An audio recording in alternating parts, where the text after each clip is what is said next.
सुप्रभात। मैं संतोष sir Sanskrit class में आप लोगों का स्वागत करता हूं।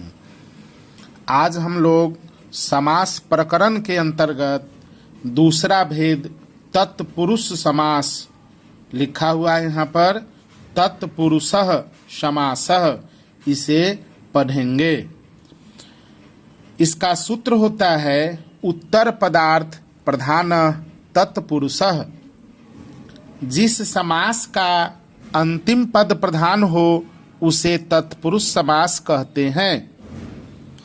अब आप लोग अव्ययी भाव समास में देखे थे, उसमें पूर्व पद प्रधान था, और तत्पुरुष समास में आप लोग देख रहे हैं यहाँ अंतिम पद की प्रधानता होती है।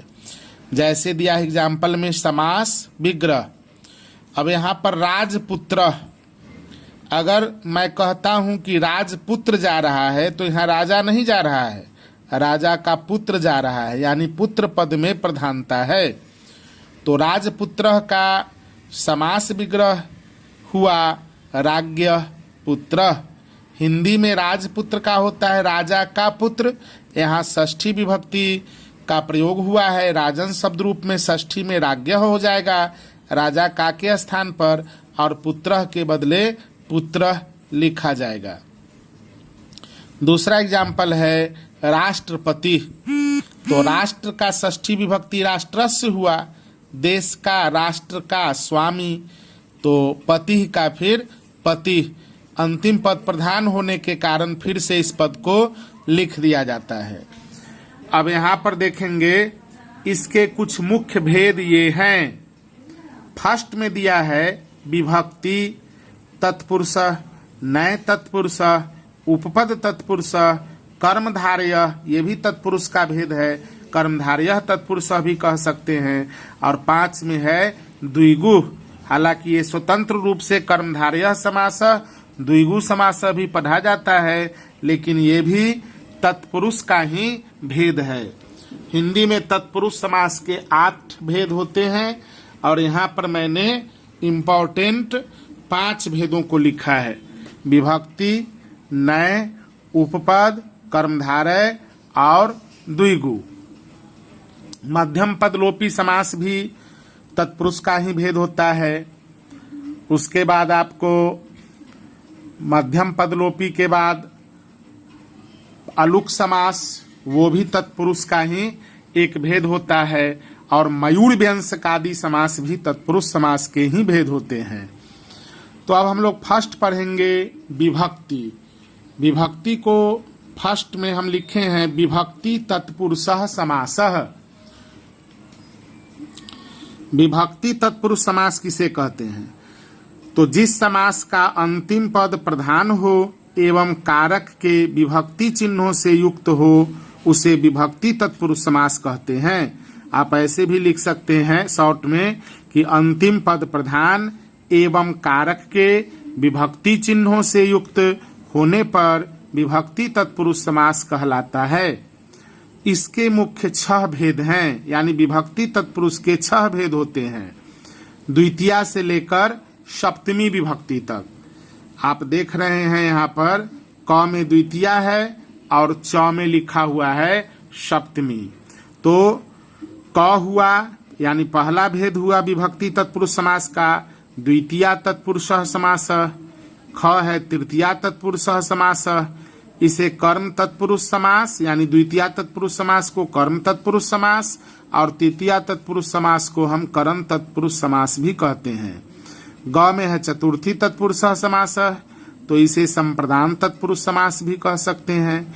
घ में है पंचमी तत्पुरुषः समासः, तो पंचमी विभक्ति अपादान कारक का होता है, इसलिए हम अपादान तत्पुरुषः समासः भी कह सकते हैं। अंग में है षष्ठी तत्पुरुषः समासः यानी संबंध तत्पुरुषः समासः। च में है सप्तमी तत्पुरुषः समासः अर्थात अधिकरण तत्पुरुषः समासः। तो अब हम लोग फर्स्ट पढ़ेंगे द्वितीया तत्पुरुषः समासः।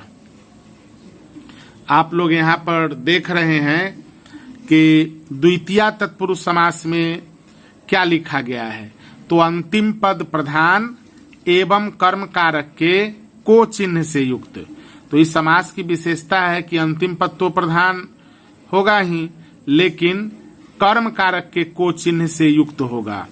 अगर कर्म कारक के को चिन्ह न आकर दूसरा कोई भी चिन्ह आए, लेकिन कुछ मुख्य अंतिम पद अगर इन 6 में से श्रीत, अतीत, पतित, गत, प्राप्त, आपन्न, इन 6 में से ये 6 मुख्य शब्द हैं, तो इन 6 में से कोई हो तो वहां पर हम लोग इसके पहले वाले पद में द्वितीया विभक्ति का ही प्रयोग करेंगे।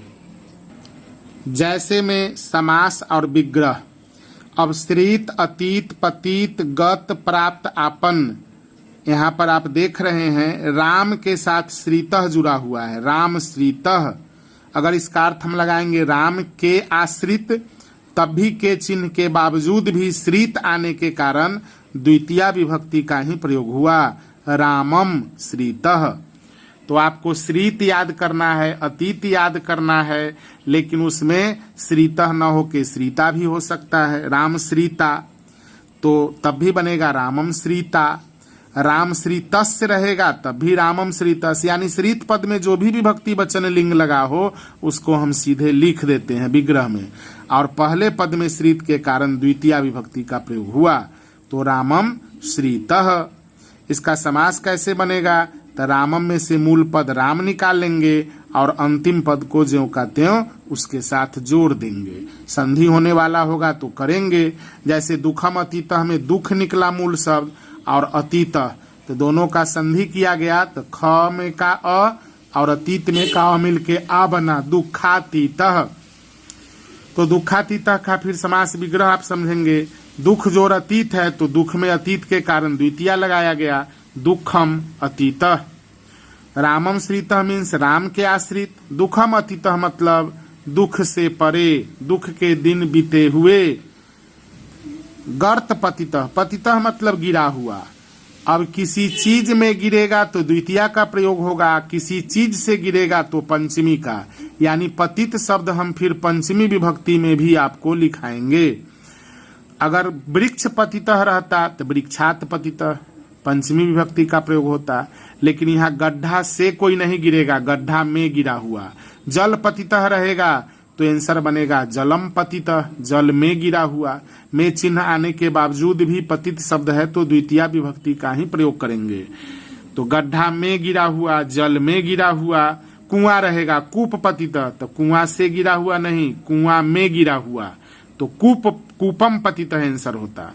गृह गतः, गतः मतलब गया हुआ, तो गृह गतः, गतः के कारण गृह में द्वितीया लगा, गृहम गतः। स्वर्ग प्राप्तम है, प्राप्तम के कारण स्वर्ग में द्वितीया, तो आंसर बना स्वर्गम प्राप्तम। धनापन्न है तो धनापन्न में धन जोरापन्न है, आपन्न शब्द आने के कारण धन में द्वितीया का प्रयोग हुआ, धनम आपन्नः। अब आप लोग ख देख रहे हैं तो आपन्न मीन्स भी प्राप्त ही होता है, धन को प्राप्त।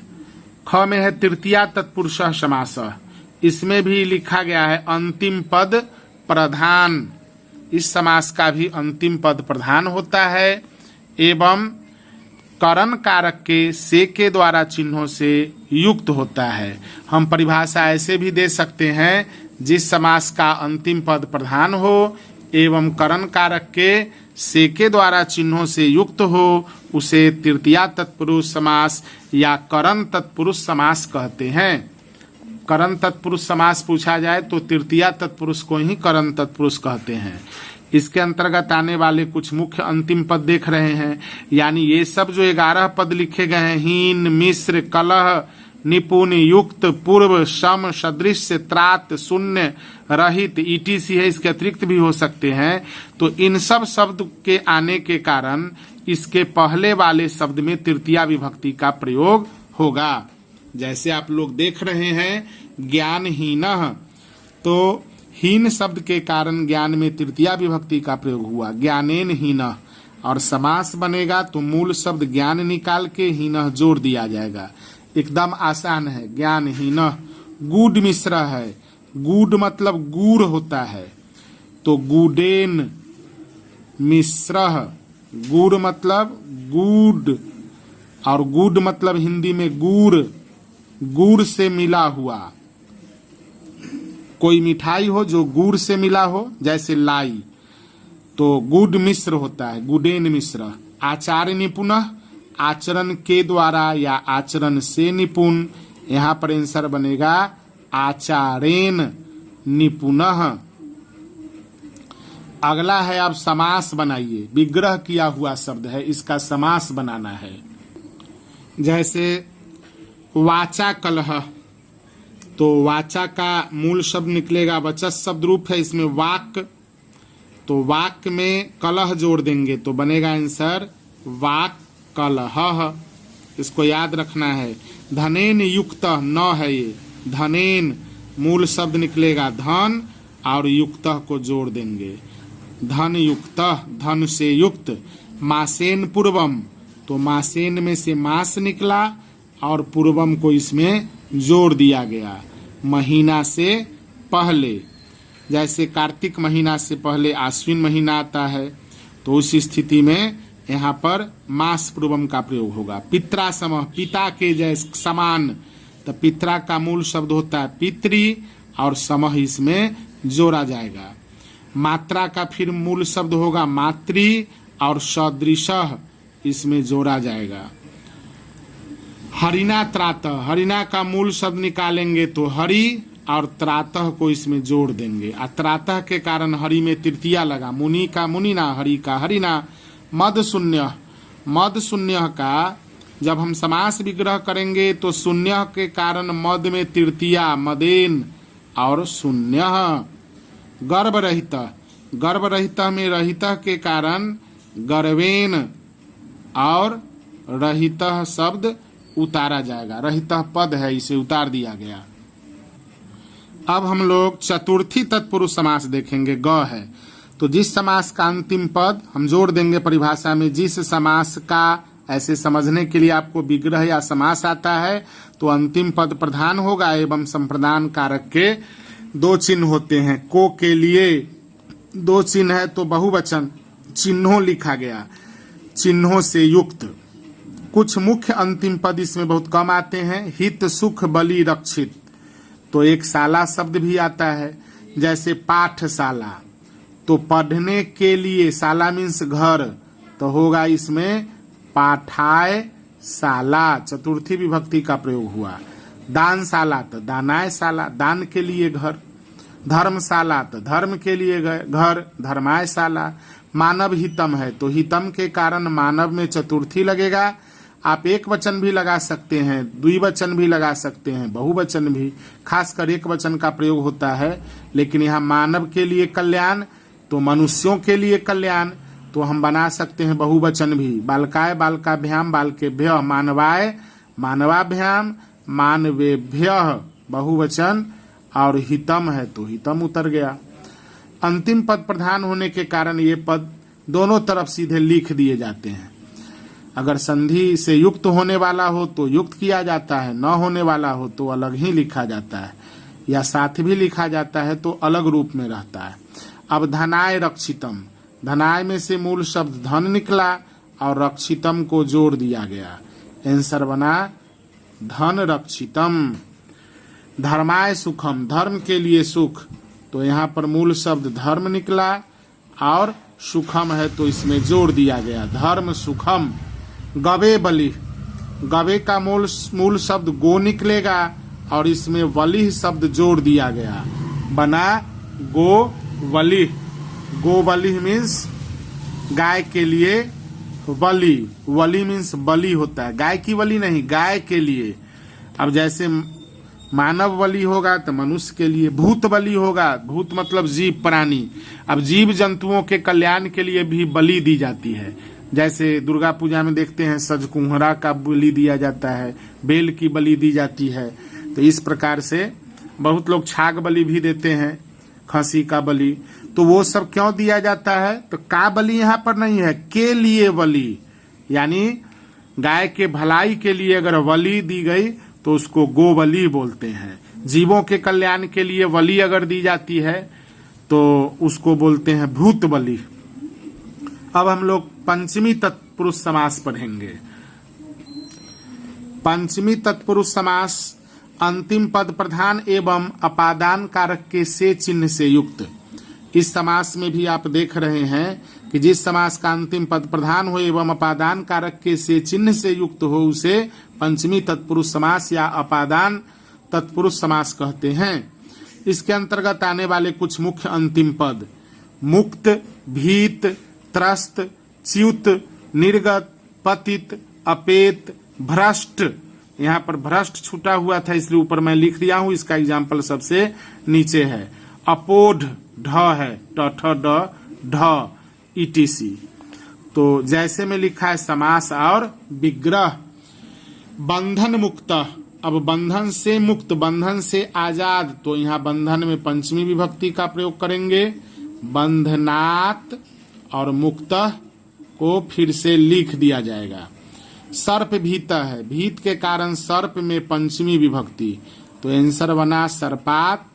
या दो सांप से कोई डरा हुआ है तो सर्पाभ्याम भीत, बहुत सांप से डरा हुआ है तो सर्पेभ्य भीत भी बना सकते हैं। तो मैंने यहाँ पर एक वचन लिखा सर्पात भीत, सांप से डरा हुआ। भय त्रस्त, भय से त्रस्त, तो यहाँ पर होगा भयात त्रस्त।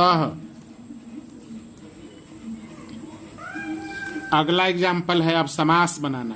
तो समास बनाते समय मूल पद को निकालते हैं। पदार्थ में से पद निकला, च्युतः इसमें जोड़ा गया। पदच्युत, जैसे राष्ट्रपति पदच्युत हो गए, मतलब पद से हटा दिए गए।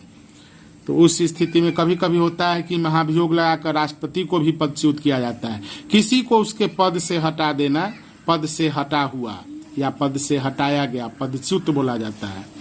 गृहात निर्गत, तो गृहात में से मूल शब्द गृह निकला और इसमें निर्गतः जोड़ दिया गया, तो आंसर बना गृह निर्गतः। निर्गतः के कारण गृह में पंचमी का प्रयोग हुआ है, घर से निकला हुआ। वृक्षात पतितः, अब कहीं से गिरेगा और पतित आएगा तो पंचमी का प्रयोग होगा। जैसे वायुयान पतितः तो वायुयानात पतितः, हवाई जहाज से गिरा हुआ। अब यहाँ पर मूल शब्द निकलेगा वृक्ष और इसमें पतितः जोड़ा जाएगा, आंसर बना वृक्ष पतितः। सुखात अपेतः, मूल शब्द निकालेंगे सुख और इसमें अपेतः जुड़ेगा, तो अ प्लस अ बराबर आ, सुखापेतः। अ और अ के मेल से आ बना। कल्पनायाह अपोढ़ः, कल्पनायाह लता शब्द रूप पर चला हुआ है, कल्पना कारांत है, तो यहाँ पर हम निकाल लेंगे कल्पना और आ प्लस अ के मेल से आ बना, तो कल्पना पोढ़ः।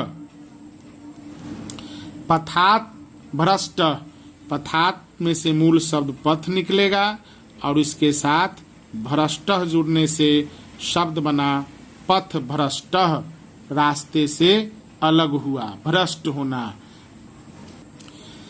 6 नंबर में है 5 नंबर में है षष्ठी तत्पुरुष समास, यानी संबंध तत्पुरुष समास। अंतिम पद प्रधान एवं संबंध कारक के काके की चिन्हों से युक्त। इसकी परिभाषा हम ऐसे भी लिख सकते हैं, जिस समास का अंतिम पद प्रधान हो एवं संबंध कारक के काके की चिन्हों से युक्त हो उसे षष्ठी तत्पुरुष समास कहते हैं। जैसे समास विग्रह, तो परिभाषा नहीं पूछा जाता है अक्सर है, तो उस स्थिति में हम लोग इसकी जानकारी के लिए लिख लिए कि अंतिम पद प्रधान है तो तत्पुरुष समास है और संबंध कारक के काके की चिन्ह से युक्त है, इसलिए षष्ठी यानी संबंध तत्पुरुष समास है। अब समास में दिया है सामासिक पद राष्ट्रभक्त, तो यहाँ कोई मूल शब्द स्पेशल नहीं लिखा गया, इसमें काके की चिन्ह में से कोई न कोई चिन्ह आएंगे ही। जैसे देश का भक्त, तो यहाँ पर राष्ट्र में लगा दिया जाएगा षष्ठी। बालकस्य, बालक शब्द रूप का, तो यहाँ हो गया राष्ट्रस्य और भक्तः का भक्तः। फिर दिया है देशभक्त, तो यहाँ पर आप कीजिएगा देशस्य भक्तः। गंगा जलम है, गंगा का जल, तो षष्ठी विभक्ति में गंगा का रूप आकारांत होने के कारण गंगायाह हुआ और जलम। गंगा पुत्र है, तो फिर इसका आंसर हम बनाएंगे गंगायाह पुत्रः। अब है इसका सामासिक पद बनाना। रामस्य नाम, तो मूल शब्द रामस में से राम निकला और राम में नाम जोड़ा गया, राम नाम। राज्ञः कन्या, राज्ञः का मूल शब्द राज होता है, राजन हुआ तो न हलन का लोप हो जाता है और कन्या इसमें जोड़ दिया जाएगा, राजकन्या। अगर राज्ञः पुत्रः रहता तो राजपुत्र, राज्ञः गृहम रहता तो राजगृहम, राज्ञः आदेशः रहता तो राज निकल के आदेश, राजादेशः। देशस्य प्रेमी तो मूल शब्द निकलेगा देश और इसमें जोड़ा जाएगा प्रेमी, देश प्रेमी। काकस्य रवः, कौवे की आवाज, आंसर बना काक रवः। राष्ट्रस्य पक्षी, मूल शब्द राष्ट्र निकलेगा और इसके साथ में पक्षी शब्द जोड़ा जाएगा, राष्ट्र पक्षी। अब हम लोग देखेंगे सप्तमी तत्पुरुषः समासः। इसे हम अधिकरण तत्पुरुष समास के नाम से भी जानते हैं। अंतिम पद प्रधान एवं अधिकरण कारक के मेपर चिन्हों से युक्त। इसकी परिभाषा हम इस प्रकार से दे सकते हैं, जिस समास का अंतिम पद प्रधान हो एवं अधिकरण कारक के मेपर चिन्हों से युक्त हो उसे अधिकरण तत्पुरुष या सप्तमी तत्पुरुष समास कहते हैं। अब एग्जाम्पल देखेंगे, इसमें कुछ मुख्य अंतिम पद आएगा। जैसे जितना भी कुशल का, निपुण का पर्यायवाची शब्द होगा उस सब में सप्तमी का प्रयोग होता है। पंडित, धूर्त, कुशल, सौंड, पटु, दक्ष, चपल, प्रवीण, इस सब का मतलब निपुण होता है। तो इस सब में हम सप्तमी विभक्ति का प्रयोग करते हैं, यानी इसके साथ जो पहला पद आएगा पंडित के पहले वाला, उसमें सप्तमी का प्रयोग हो जाएगा। धूर्त के पहले वाला सप्तमी का प्रयोग हुआ। इन सभी शब्दों के पहले जो शब्द आएंगे उसमें सप्तमी का प्रयोग होगा। वीर, शुष्क, स्थिर, पक्व, ईटीसी इत्यादि है। तो समासिक शब्द है सभा पंडितः। समास विग्रह करेंगे तो सभा में निपुण, सभा में कुशल, तो सभायाम सप्तमी विभक्ति लगा और पंडितः उतार दिया गया। समास विग्रह हुआ सभायाम पंडितः। प्रेम धूर्तः है, प्रेमन शब्द रूप का रूप सप्तमी में प्रेमनी होगा, तो हम लोग करेंगे यहाँ पर विग्रह में प्रेमनी धूर्तः। कर्म कुशलः है, तो कर्म का कर्मन शब्द रूप होता है सप्तमी में कर्मणि और इसका अंतिम पद फिर से कुशलः लिख दिया जाएगा। अक्ष सौंडः, अक्ष मतलब जुआ होता है, सौंडः मतलब निपुण। अगर जुआ में निपुण तो अक्षे सौंडः, जुए में निपुण बहुवचन करेंगे तो यहाँ पर करना पड़ेगा अक्षेसु और सौंडः। फिर है व्याकरणे पटु, तो इसका हम अगर सामासिक पद बनाएंगे तो मूल शब्द व्याकरण निकला और इसके साथ पटुः जोड़ा गया, आंसर बना व्याकरण पटुः। अब है व्यवहारे दक्ष, तो यहाँ पर मूल शब्द हम लोग निकालेंगे व्यवहार, व्यवहार के साथ दक्ष को जोड़ेंगे तो आंसर बना व्यवहार दक्ष। व्यवहार में कुशल, व्यवहार में निपुण। कार्ये चपलः, तो मूल शब्द कार्य और इसके साथ चपलः, कार्य चपलः। धर्मे प्रवीणः, तो मूल शब्द धर्म निकला और इसमें प्रवीणः जोड़ा गया, धर्म प्रवीणः। दाने वीराः, तो इसमें मूल शब्द दान निकलेगा और वीराह है तो वीराह को इसमें जोड़ दिया जाएगा, तो आंसर बनेगा दान वीराह। अगर दाने वीरह रहेगा तो आंसर होगा दान वीरह। आतपे शुष्क, धूप में सूखा हुआ, तो मूल शब्द आतप निकला और इसमें शुष्क जोड़ा गया, आंसर बना आतप शुष्क। युद्धे स्थिर, युद्ध में स्थिर, यानी इसका आंसर बनेगा युधिष्ठिरः, युधिष्ठिरः। अगला है घृते पक्व, तो घृते का यहाँ पर घृत मूल शब्द निकला और पक्व जोड़ा गया, घी में पका हुआ, तो घृते पक्व का आंसर बना घृत पक्व। इस प्रकार से आप लोगों ने आज इस वीडियो में तत्पुरुष समास के अंतर्गत विभक्ति तत्पुरुष समास को पढ़ा। आज के लिए इतना ही, धन्यवाद। सुप्रभात, संस्कृत क्लास में आप लोगों का स्वागत है। आज हम लोग तत्पुरुष समास का दूसरा भेद पढ़ेंगे। नए समास। नए समास किसे कहते हैं? तो जिस समास से न अर्थात नकारात्मकता का बोध हो उसे नए समास कहते हैं। जैसे यहाँ पर सामासिक पद लिखा गया है, समास, अविकारः और अनिच्छा। विग्रह में आप लोग देख रहे हैं इसका हुआ न विकारः और न इच्छा। तो न आने के कारण, न का बोध होने के कारण, यानी नकारात्मकता का बोध होने के कारण ये नए समास हुआ। अब नए समास में आप देख रहे हैं कहीं पर अ जोड़ा हुआ है और कहीं पर इच्छा के पहले अन जुड़ा हुआ है। यहाँ देखिए, विकारः से पहले अ जुड़ा हुआ है और अनिच्छा में इच्छा से पहले अन जुड़ा हुआ है।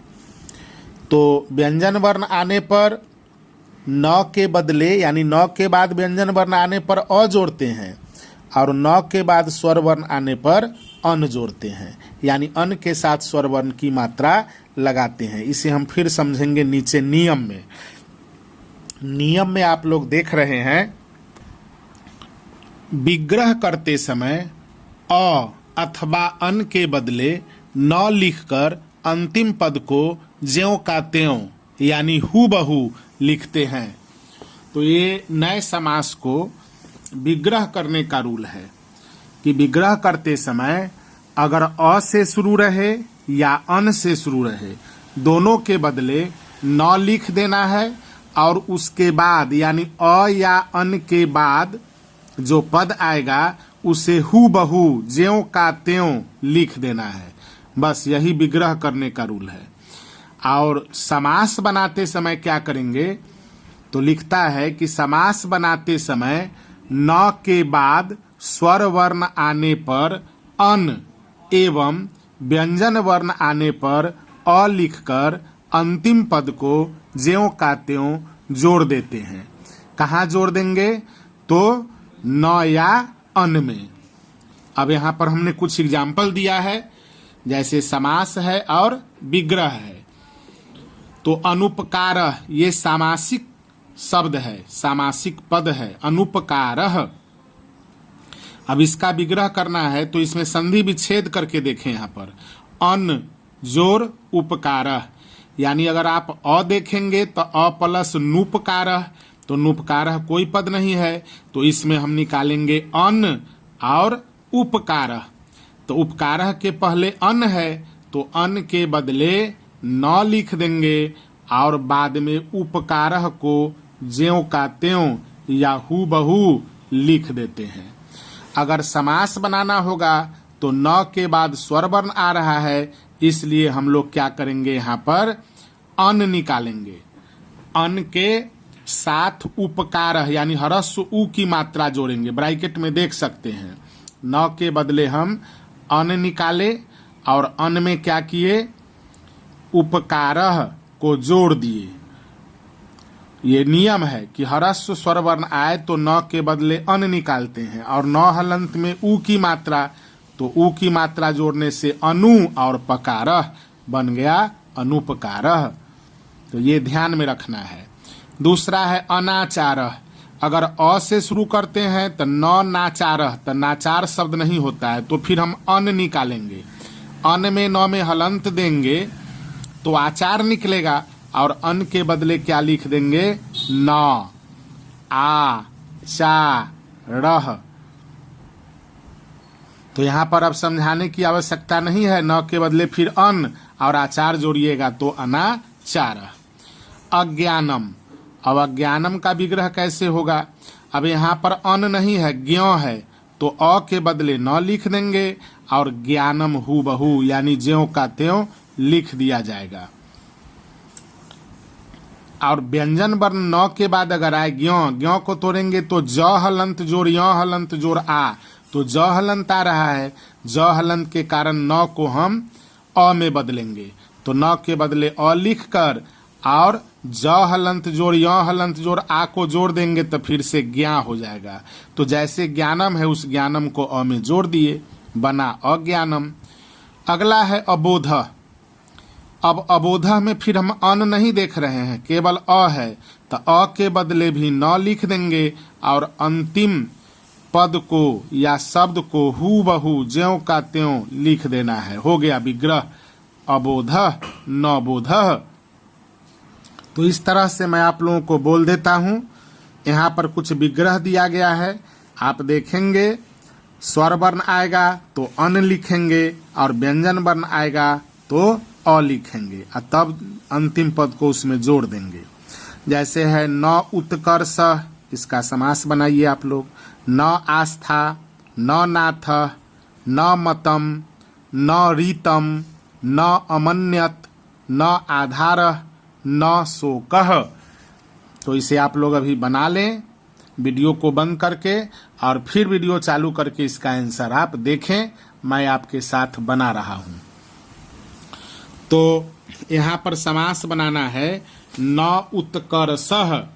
तो न उत्कर्षः में ह्रस्व स्वर वर्ण उ है तो हम यहाँ पर निकालेंगे अन, लेकिन न में हलंत न देके उ की मात्रा जोड़ देंगे अनुत्कर्षः।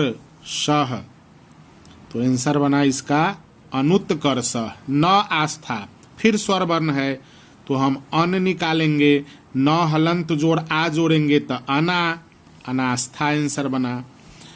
न नाथः है, अब यहाँ न व्यंजन वर्ण है इसलिए अ निकाल के इसमें नाथः को जोड़ देंगे, आंसर बनेगा अनाथः।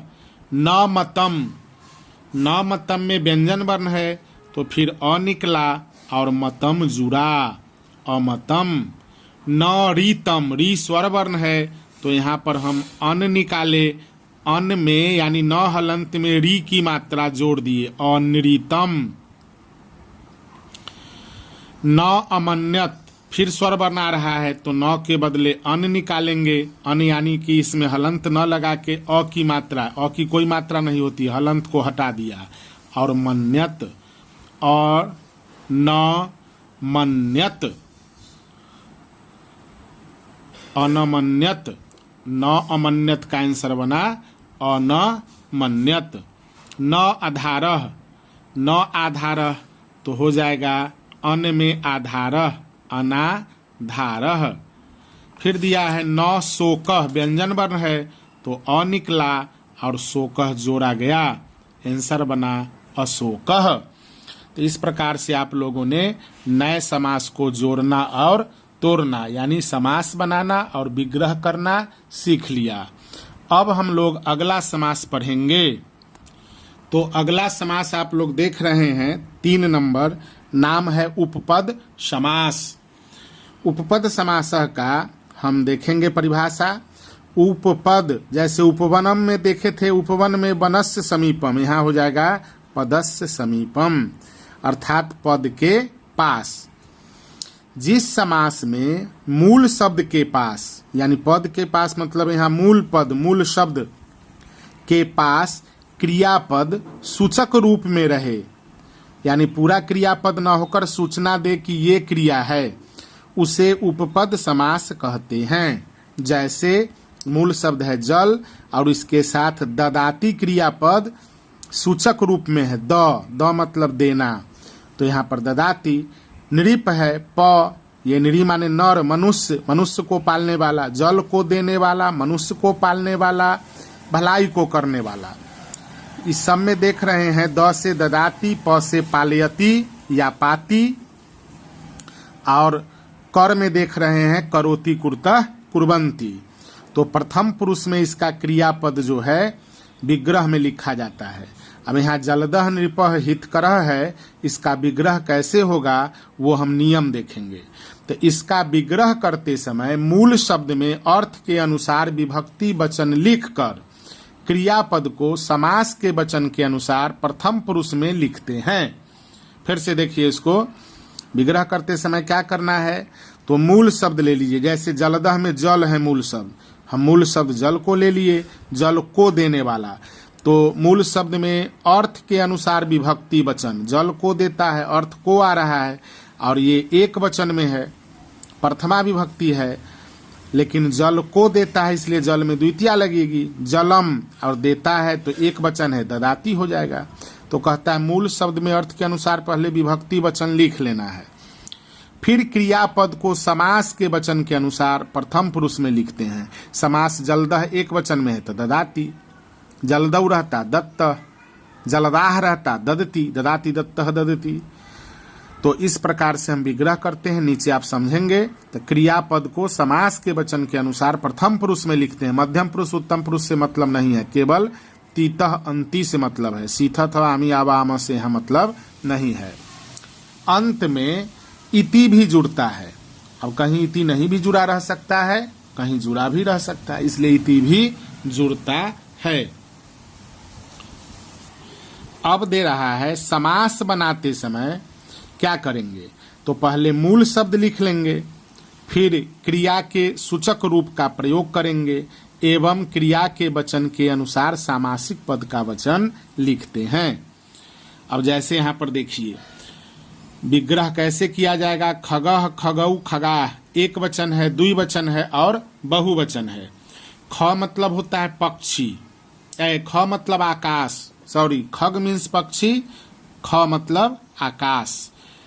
तो खम, वायु, पृथ्वी ये सब आप पढ़े हैं 5 तत्व में। तो खम, ख से आकाश, तो यहाँ पर अर्थ आएगा आकाश में ग से गच्छति जाता है। खग कौन होता है, तो जो आकाश में जाता है अथवा आकाश में गाता है, गच्छति या गायति। तो यहाँ पर हम इसका बनाएंगे आंसर आकाश में, आकाश एक है, एक वचन में खे, और गह का रूप एक होने के कारण लिखाएगा खे गच्छति। अगर हम आकाश में जाता है न करके आकाश में गाता है बनाना चाहेंगे तो खे गायति। अब इसमें गच्छतः गच्छन्ति क्यों नहीं हुआ, क्योंकि ये एक वचन में है, एक वचन में ती लगेगा। खे गच्छति या गायति इति। आगे हम बताएंगे कि आप तत् शब्द रूप का प्रयोग कर भी सकते हैं। अगर यहाँ किया जाएगा तो सह लगेगा, नहीं करेंगे तब भी ये ठीक है। अगर समास बनाना होगा तो खे का मूल पद हम से शब्द निकालिए ख, और गच्छति या गायति का सूचक रूप है यहाँ ग मीन्स गच्छति या गायति, तो ग लिख लिए, और ये एक वचन में है ती इसलिए एक वचन लिख दिए। अब खगौ है, फिर आकाश एक है तो खे, लेकिन जाता है वो 2 है खगौ, तो यहाँ 2 होने के कारण गच्छतः या गायतः इति। अगर तत्शब्द रूप यहाँ जोड़ना होगा तो यहाँ सह जुड़ेगा और यहाँ तौ जुड़ेगा। सह तौ ते, खगह खगौ खगा, लास्ट में नहीं जोड़ना है तो छोड़ दीजिए, सीधे खे गच्छति या गायति थी, दोनों में से एक ही रहेगा ऑप्शन में, खे गच्छति थी या खे गायति थी। फिर खगौ का खे गच्छतः इति चाहे खे गायतः इति। खगाह, फिर आकाश तो एक ही है आकाश में, लेकिन जाने वाले बहुत हैं यहाँ पर, तो आंसर हो गया गच्छन्ति या गायन्ति। इसको ही समझना है आपको समास का विग्रह में और समास में, तब आप इसमें भी ठीक ठीक इसका प्रयोग करेंगे। खगह है तो खे, खगौ है तब भी खे, खगा है तब भी खे, यानी आकाश में। अब एक है एक वचन, द्विवचन, बहुवचन, तो हमने लिखा गच्छति गच्छता गच्छन्ति। समास बनाना होगा तो खे का मूल शब्द ख निकल गया और गच्छति गच्छता गच्छन्ति रहेगा, तो हम एक वचन में इसका सूचक रूप ग निकाल के खगह लिख दिए, खगौ लिख दिए, खगा। अगर यहाँ रहता खे गच्छति इति तस्मात् तो आंसर होता खगात। अगर खे गच्छन्ति इति तेसु तो ये हो जाता खगेसु। तो वो आगे क्लास में पढ़ना होता है, इस क्लास के लिए आपको इतना भारी नहीं है, केवल एक वचन में, द्विवचन में या बहुवचन में, यानी प्रथमा विभक्ति का ही ज्यादातर आता है। अगर अन्य विभक्ति रहे तो फिर तत्शब्द रूप जोड़ना पड़ेगा। हालांकि आप प्रथमा, द्वितीया, तृतीया, चतुर्थी, पंचमी में तत्शब्द रूप का रूप जोड़ सकते हैं जिस वचन में दिया हो, या मान के चलिए खगह खगौ खगाह दिया हुआ है, इसमें भी सहतौते जोड़ सकते हैं। यहाँ पर अब कुछ सामासिक पद दिया गया है, इसका विग्रह करना है। अब पहला दिया खे चरह, तो खे मतलब आकाश होता है खम, अब खेचर है तो खेचर में हम लिखेंगे आकाश में चलता है, खे चरती इति। हितकरः है, भलाई करता है। अब करने वाला भलाई एक है, तो यहाँ पर हित को, भलाई को करता है। हितम करोति इति।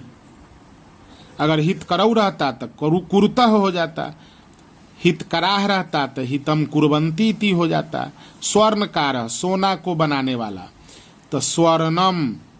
आपको ध्यान रखना है, क्री शब्द जब आता है तो द्वितीया लगता है। चर या गा, ग आता है, गच्छत, गायती, ये सब, तो वहां पर में लगता है, आकाश में। तो स्वर्णकारः में आपको ये स्वर्णम द्वितीया लग गया, अनुस्वार है ऊपर में। और करोति कुर्तः कुर्वन्ति, तो स्वर्णम करोति इति सह लिखना है तो लिखिए, नहीं तो छोड़ दीजिए।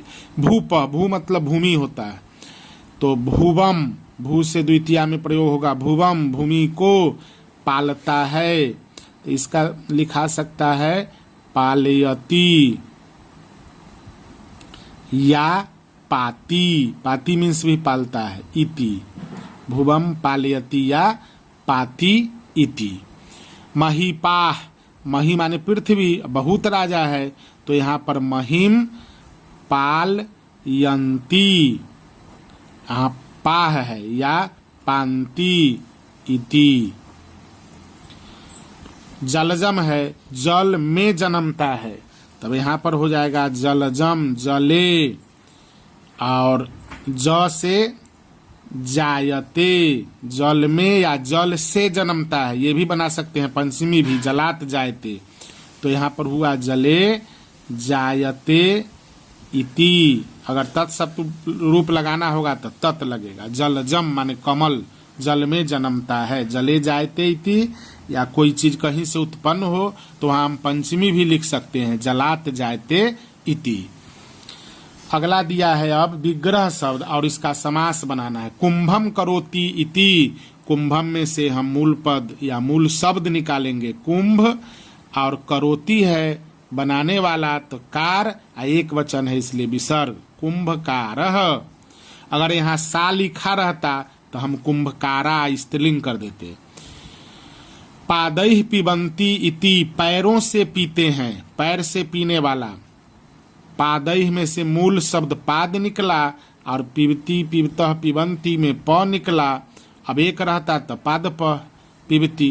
दो रहता अगर तो वहां पर होता, यानी पिबतः रहता तो पाद पऊ, पिबन्ति है तो हम कर देंगे पाद पाह, पाद पह पाद पऊ पाद पाह। अंडा से उत्पन्न होता है या जन्मता है, अंडात जायते इति, तो यहाँ पर अंड निकलेगा मूल शब्द, और जायते सूचक रूप में ज है, अंडज, और पुलिंग है तो अंडजह लिख देंगे। अब वेदान पठती इति, इसमें वेद मूल शब्द, और पठती एक पढ़ने वाला है तो वेद पाठी। गुनी गुनी नव गुनी न, पाठी पाठी नव पाठी न, याद रखना पड़ेगा। अब वेदों को पढ़ता है, अब वेदों को पढ़ते हैं पठंती, तो वेद पाठी न। अम्बुनी जायते इति, अब अम्बुनी जायते इति लिखा हुआ है तो यहाँ पर हम अम्बु मूल पद निकालेंगे। अच्छा, तत् है तो नपुंसक लिंग में लिखाएगा, जायते का ज और म हलंत लगाना पड़ेगा, अम्बुजम। तो इस प्रकार से आप लोग इसको एक बार और देखेंगे। ये वीडियो में दिखाई आप लोगों को नहीं दे रहा था, इसलिए मैं फिर से इसको बता रहा हूँ। अंडजह में अंडात जायते इति, वेद पाठी में वेदान पठती इति, अम्बुजम में अम्बुनी जायते इति। तत् लगा भी सकते हैं, यहाँ नहीं भी लगेगा, यानी प्रथमा विभक्ति में आप नहीं भी प्रयोग कर सकते हैं, लेकिन अन्य विभक्ति वचन में प्रयोग करना होगा। अब यहाँ पर नोट दिया गया है, तो अंत में तत् शब्द रूप का भी प्रयोग कर सकते हैं। यहाँ पर कुछ तत् शब्द रूप का प्रयोग वाला देखिए आप लोग, इस टाइप का भी हम बता देते हैं। महीपालाह, तो महीपालाह में महिम बहुवचन है, इसलिए पालयति पालयतः पालयन्ति इति, और सहतौ ते लगा। पंकजानी, पंकजम मतलब पंके जायते इति तत्, लेकिन यहाँ पर है पंकजानी बहुवचन, तो कीचड़ में इसको हम एक ही वचन रखे। जो भी अनकाउंटेबल नाउन होता है खासकर एक ही वचन में लिखा जाता है, हालांकि यहाँ कोई पंकेशु भी लिख सकता है, पंकेभ्य भी लिख सकता है। पंकात भी एक वचन, पंकात कीचड़ से जन्मता है, कीचड़ में जन्मता है।